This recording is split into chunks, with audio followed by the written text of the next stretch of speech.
place where I felt at home. Take me back to a day when we weren't alone. Take me back to an age when the world felt small, way back before we blew it all. Take me back to a place where I felt at home. Take me back to a day when we weren't alone. Take me back to an age when the world felt small, way back before we blew it all. Too many things going on, I can't keep track of them all. From people dropping a bomb to people putting up walls. I feel like life is on hold, perception stuck in a vault. I know that time can heal all, but how much time till we fall? It's awfully chilly outside when there's no shelter to hide. When everything is a lie, you'll find that out in some time. But when the things on your mind are all considered a crime, communication aside, we'll all just fight till we die. Is this an argument or just the start of it?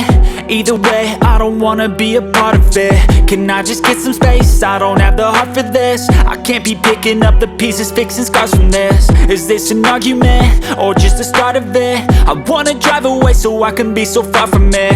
I wanna find a place where no one breaks their promises, or maybe drown myself in something that is bottomless. Take me back to a place where I felt at home. Take me back to a day when we weren't alone. Take me back to an age when the world felt small, way back before we blew it all. Take me back to a place where I felt at home. Take me back to a day when we weren't alone. Take me back to an age when the world felt small, way back before we blew it all. I know that things seem bad, but they could be much worse. There's always someone else who has a greater curse, a greater thirst, a hunger, pain, and mercy. Just find whatever you got and try to be thankful first. I wanna feel again, I need a couple friends. I never really understood just how the story ends, but I can feel it's tense, don't know the consequence. The